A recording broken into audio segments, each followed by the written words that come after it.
আসসালামু আলাইকুম। Welcome to শখের রান্নাঘর 2.7 এ আপনাদের সবাইকে অসংখ্য ধন্যবাদ ও স্বাগত। আজ আমি আপনাদের কাছে নিয়ে এসেছি একটি মসল্লার রেসিপি। আমরা অনেকেই চড়া দাম দিয়ে বাজার থেকে মসল্লা কিনে থাকি। তবে ঘরেই যদি আমরা একটু পরিশ্রম করে মসল্লা তৈরি করি তবে একটি পারফেক্ট মসল্লা পাওয়া যাবে। একই মসল্লা দিয়ে মাংস, সবজি, ভুনা খিচুড়ি, কালো ভুনা এগুলি আপনারা তৈরি করতে পারবেন।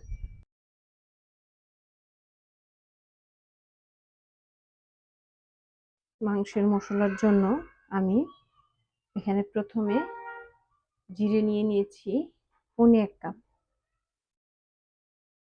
ধনিয়া নিয়ে নিয়েছি 1.5 কাপ, রাঁধুনি নিয়ে নিয়েছি 1.5 কাপের থেকেও একটু কম,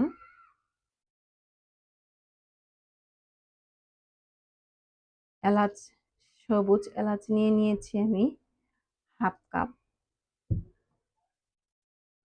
লং নিয়ে নিয়েছি আমি 1/2 কাপের থেকেও কম। লং যেহেতু প্রচুর ঘ্রাণযুক্ত সেজন্য লংটা একটু কম পরিমাণে নেবেন।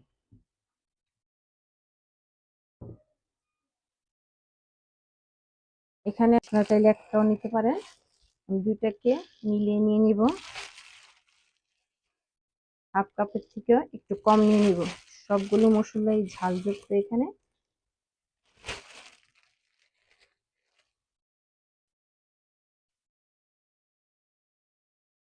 যে দেখুন আমি 1/2 কাপের থেকেও কম নিয়ে নিয়েছি।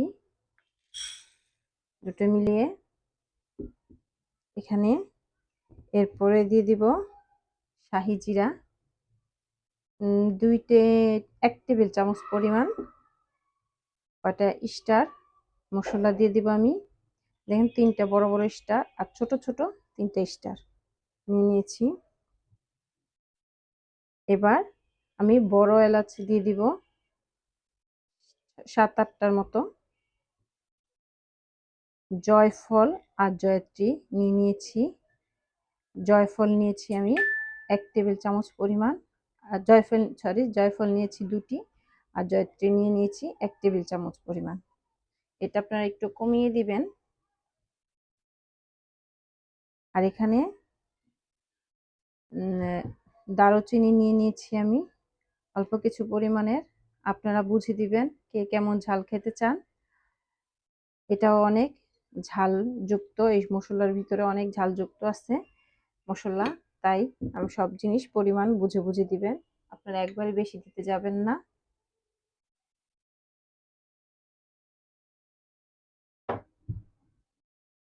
আমি এখানে পোস্তদানা নিয়ে নিয়েছি 1 টেবিল চামচ পরিমাণের,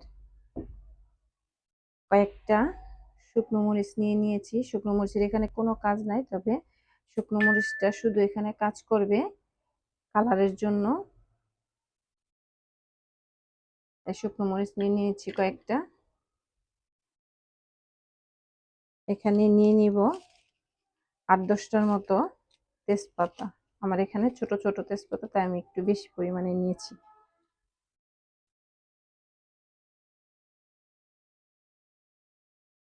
সবশেষে নিয়ে নিব চালের ভাজা। আপনারা এটাকে স্কিপও করতে পারেন, তবে আমি এটা নিয়ে নিয়েছি। চাল ভাজাটা মশলার মধ্যে রান্না করলে চাল ভাজাটা তরকারির ঝোলটাকে একটু ঘন করে, সেজন্য আপনারা চাইলে এটাকে স্কিপও করতে পারেন।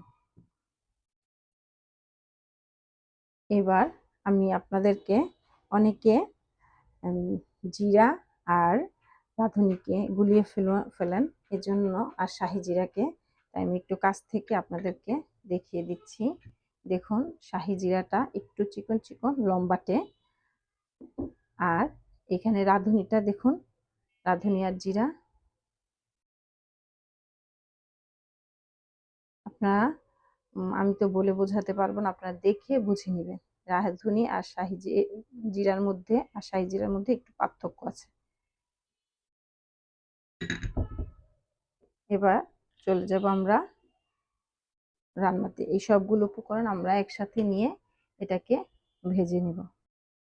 আমি সবগুলো মশলা আপনাদেরকে আবারও কাছ থেকে দেখিয়ে দিব।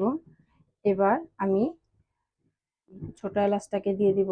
আমার এখানে ধনিয়াটা আগে দেওয়ার কথা ছিল, ধনিয়াটা আমার ভাজা, তাই আমি ধনিয়াটা আগে দিলাম না। আর যেই যে উপকরণগুলো পুড়ে যাবে সেই উপকরণগুলি আমরা পরে দিব।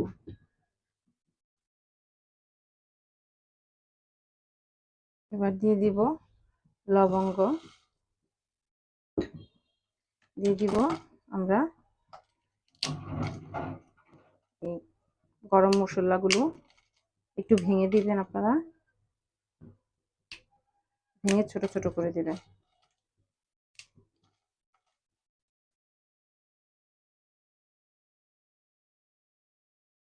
এরপরে স্টার মশলাটা দিয়ে দিব।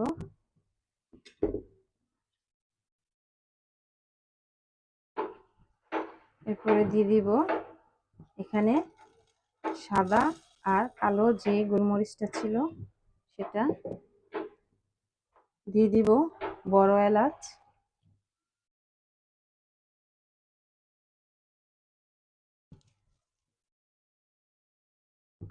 এবার আমরা হালকা আছে একটু নেড়ে চেড়ে হালকাভাবে ভেজে নেব। অনেকে চাইলে নাও ভাজতে পারেন, এটা শুধু আমাদের গরমের জন্য আমরা ভেজে নিচ্ছি। আর এই মশলাটা যেহেতু আমাদের 5-6 মাস থাকবে, সেহেতু এটাকে একটু ভেজে নিলে কোনো প্রকারের নষ্ট হবে না।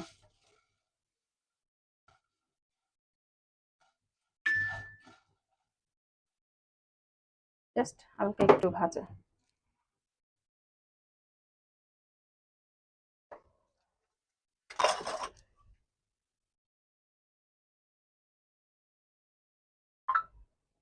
আমাদের হালকা সেন্ট বের হচ্ছে।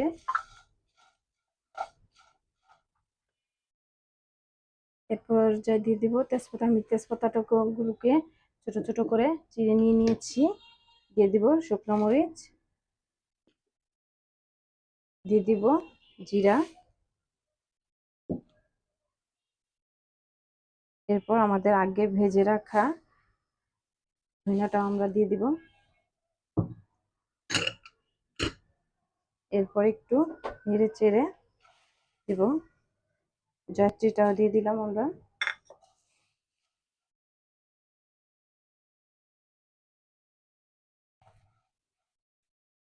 আপনারা অবশ্যই এটাকে হালকা আঁচে ভেজে নেবেন। আপনারা চাইলে এই বড় এলাচটাকে ফাটিয়েও দিতে পারেন, অথবা ভিতর থেকে বিচিটাও দিতে পারেন। আমি পুরোটাকে দিয়ে দিয়েছি। এরপর আমরা জয়ফলটাকে দিয়ে দিব। জয়ফলটাকে আমি একটু ভেঙে নিয়ে নিয়েছি।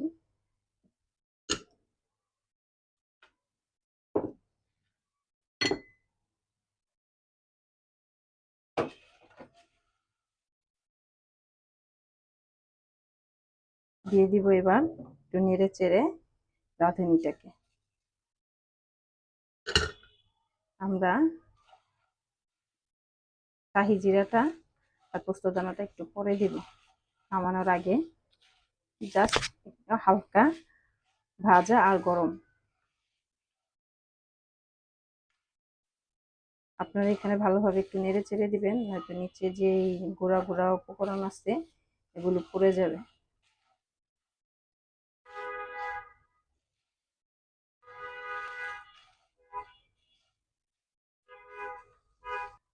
আমি এবার শাহি জিরাটা দিয়ে দিলাম আর পোস্ত দানাটা,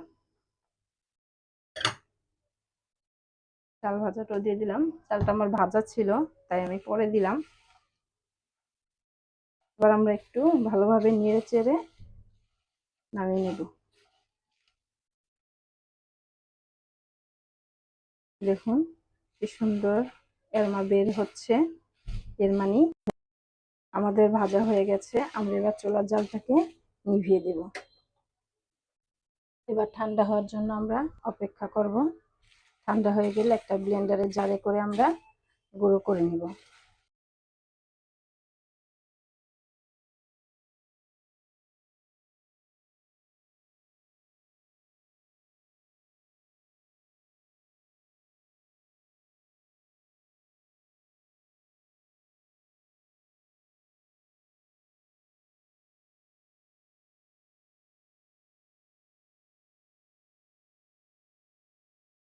দেখুন আমার মশলাটা ব্লেন্ডারের জারে করে আমি গুঁড়ো করে নিয়েছি। আমার ব্লেন্ডারটা যেহেতু মাশাআল্লাহ ভালো, সেহেতু আমাকে চেলে নিতে হয়নি। আপনাদের যদি ব্লেন্ডারটা ভালো হয় তবে আপনাদেরও চেলে নিতে হবে না। আর আমার চ্যানেলে ইতিমধ্যে যারা সাবস্ক্রাইব করেছেন তাদের সবাইকে এবং নতুন যারা জয়েন করেছেন তাদের সবাইকে অসংখ্য ধন্যবাদ। নতুনরা অবশ্যই সাবস্ক্রাইব করে দিবেন আর পাশে থাকা বেল বাটনটিকেও ক্লিক করে দিবেন, যাতে করে আমি নতুন কোনো ভিডিও রেসিপি আপলোড করলে সবার আগে নোটিফিকেশনটি আপনাদের কাছে পৌঁছে যায়।